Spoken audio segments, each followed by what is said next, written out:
Hey, welcome back to the Crabby Dice. Today we're going to be looking at Santiago de Cuba. So the theme to this game is we're merchants in a town in Cuba called Santiago, and we're going to be selling goods to try to score as many victory points as possible.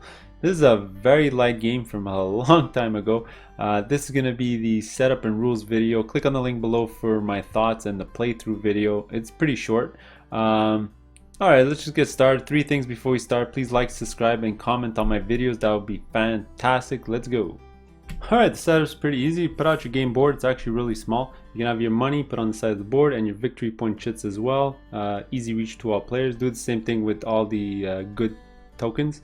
Now you're going to lay out your Cubans. You're going to have the same 9. You can shuffle them up and just lay them out on the inside of the board here.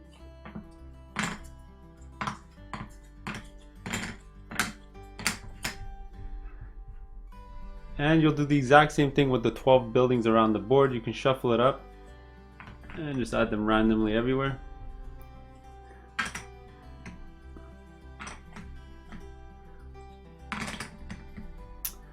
Now, a couple of markers to put out. You can have your value marker here, put on the 2. Your little car is going to go on the golden space right over here. And you have your ship, which is your round tracker. You're going to put on the 1. Now, the person in last place, well, who's playing last, is going to take all the dice and give it a good shuffle, and they're actually going to decide what the values of the goods that the ship wants to start the game. So let's say he took these 4. Alright, let's go to our player board area. So you're going to give everyone a shield of their color, 2 points, 3 coins, a white, green, and orange good, a meeple of their color, and 3 property markers. That's about it. We're ready to go. Alright, welcome to the rules breakdown for Santiago de Cuba. So this is a very, very simple game. Alright, you can almost think of it like a communal rondel game. So we're going to each be taking turns controlling the car, going around this rondel here, and the action spot that the car stops is on your turn is where you're going to be doing the action. So for example, if I stop the car here, I will get the action of the person. I'll explain to you all the Cuban actions in the following sections, but let's say this one I will get 2 orange cylinders from the supply. And then I would also activate any building in the red flower section. So you're going to see you have 4 different colored flowers. So the red colored sections are here, and that's where you're going to use your meeple. Here it is. And do one of the actions there by placing your meeple. Again, I'll explain you all the buildings in the following section. Alright, so that's what you do. You're going to move the car on your turn. You're going to do an action and then do a building action. Okay. By default, you only move 1 and then you have to do the action, or you can pay a peso to skip that spot. So you're going to pay 1 peso to move it again, and then you can do it again. Pay a peso to move it again and again and again and again. Okay. In general, there's 2 types of spots that you can go to. There's all the Cubans and there's the port. The port is where you go to send your goods to the ships to satisfy their demand. Okay, I'm going to talk about all that in the following section, but one of the goals of the game is to send your goods to the ship to make victory points, because by every good you send in, you score victory points indicated in the flag section above.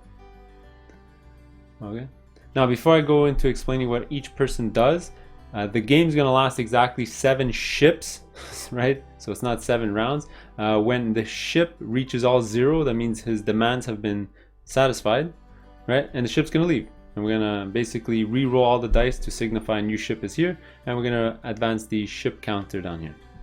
All right, I'm going to explain all that in the following sections, but right now we'll talk about what all these people do. Alright, let's talk about these Cubans. So they're pretty self-evident. So once you land on one of their action spaces, you're going to look at the bottom left of that Cuban and get the resources.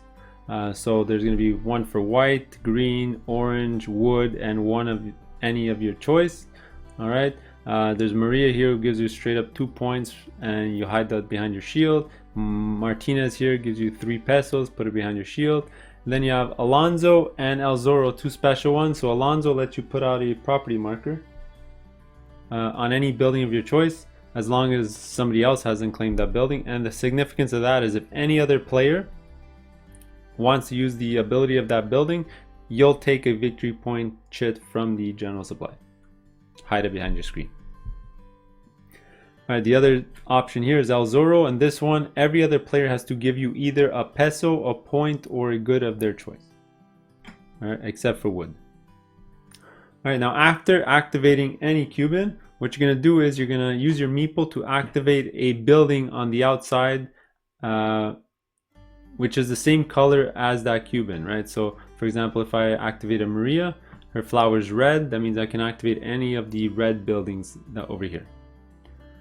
Okay, so let's go through them, but by putting your meeple, you're gonna activate it, and that's it. So this one is straight up 2 pesos from the general supply. You're gonna have the 2 buildings here that convert. So here's white to red and here's green to black. You're gonna have the building here that changes the value marker for goods being given to the ships. Just a note on this one is that if it's at 2, you can't make it move back, and if it's at 4 and you move it up, the ship's actually gonna leave when it hits the checkered flag. You have this building here that's gonna you can give in any one good demand to the ship and get 2 points for it. This is just a conversion between points and pesos or vice versa. This is straight up 1 point. This one you can turn in a wood for a victory point and $1 or a peso. This one is sort of a demand tile. You can give in a black or a red for 2 points, or give in one of each for 4 points. Okay, this lets you convert any one good into another good. This is the customs office. You actually get to flip any die demand at the ship to the 0. So for example, I could change these oranges to 0, for example. And the last one is the newspaper office here. This one gives you $1 and you get to flip over any Cuban on the board. So let's just say I want to flip over this one.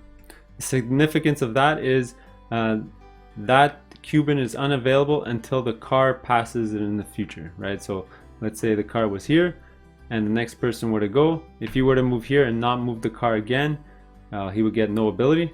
He would obviously pay a peso to make it pass by. And there you go. Once the car passes it, then you flip it back over. This is basically how it works. Now, there's one special case on this whole board, which is El Zorro. His flower is not colored in. What this means is wherever your meeple was, which is in the building section, whatever it was activated last, you can activate it again. All right. So normally your meeple always has to move, right? You can never activate the same building twice in a row.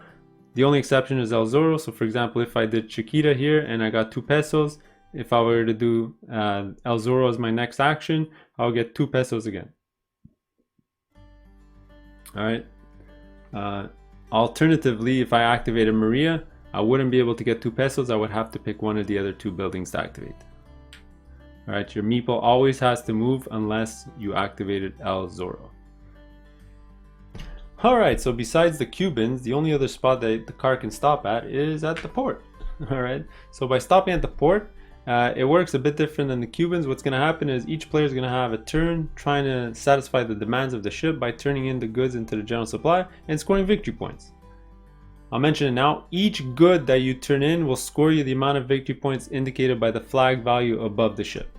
Alright, so in this example here, each good of any type indicated here is going to score you 3 victory points. Now, it's very important.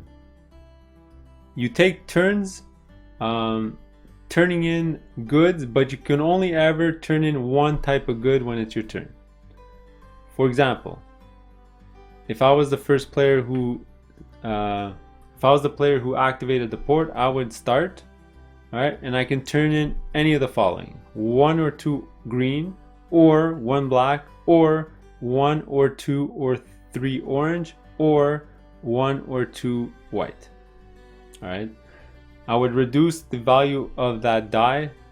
For example, if I turned in only 1 green, I would reduce the green die by 1, and I would score my victory points, and then I would move on to the next player. All right, and so on and so on and so on. Let's say it came back to me. I had 2 white, and I reduced the white die to 0, and so on and so on. All right, you could pass. Let's say it would go to the 3rd player. He didn't have any. He would pass, and you just keep looping around till everyone passes. All right, you score your points, and that's it. Now, if the dice on the ship have not been all reduced to 0, that means the ship stays in the dock. All right, and at the end of that person's turn, you're gonna raise the flag value by 1. Okay. Now, if the dice have all been set to 0, that means all the demands of that ship have been satisfied and the ship's gonna leave. All right, there's a couple of other ways for the ship to leave. If the value marker ever hit the flag value here, it would also leave. All right, and there's other buildings that can sort of get it to 0 as well. In that case, it would leave as well. Now, whoever triggered the ship to leave, so the last person to satisfy any die or to use a building to make it leave, will actually decide the goods that the next ship wants. So they're going to take all 5 dice, give it a good roll, and using the roll result, we'll set 4 dice on the ship to indicate which goods that ship wants. For example, let's say here the person selected this. Okay, whenever you do that, don't forget to move up the ship marker as well, because as we've seen in the overview, the game's gonna last exactly 7 ships long. All right, so as soon as the 7th ship is demands have been satisfied, the game's gonna end. Okay, and just an extra little note. Wood could always be exchanged to the ship for 1 victory point no matter where it is on the value track. And after a new ship arrives, no matter where the value marker is, it always is set back to 2. Alright, so if the ship even was launched with the checkered flag, it will go back down to 2. Or if the value was 4, it will go down back to 2. And that's pretty much how the port action works. Alright, a couple of rules I didn't mention in the breakdown. If you do skip the port space, you still raise the value marker up by 1. So for example, if it was my turn, I would move once for free, but then I would pay a peso to move again. I would still move the value marker 1 time by passing the port. And remember, this is also a way to make the ship leave. So if it would ever go onto the checkered flag here, the ship will leave, you'd raise the ship marker here, you re-roll the dice and create a new ship demand. Okay, another thing I have to mention, that when activating a Cuban and activating a building, you can never activate the building that you're currently on and another building that another player's meeple is on. So for example, if I were to activate Maria, I would have no choice in this situation but to activate this building because I wouldn't be able to activate the one that the green player is on. All right, we already talked about it. The exception is El Zorro, where you activate the same building again. Now, there is a special exception to this rule. If you have no other choice, so for example, if I were to activate Maria and I would have to activate a red building, because the other players are occupying all the other buildings, I would activate the same building that I was on, just as if I was on El Zorro. Alright, those are pretty much all the rules. Pretty simple. Like we already seen, as soon as the 7th ship is gone, that'll trigger the end game, and then you calculate and you see who wins. The only extra thing you need to calculate at the end is for every 3 of any type of goods you'll have at the end, you'll score 1 extra point. Then you basically remove your shield, you calculate your total, and compare it to the other players, and whoever has the most points is gonna win Santiago de Cuba. Alright, that's it. So click the link below for my playthrough and my thoughts. If not, we'll see you in the next one.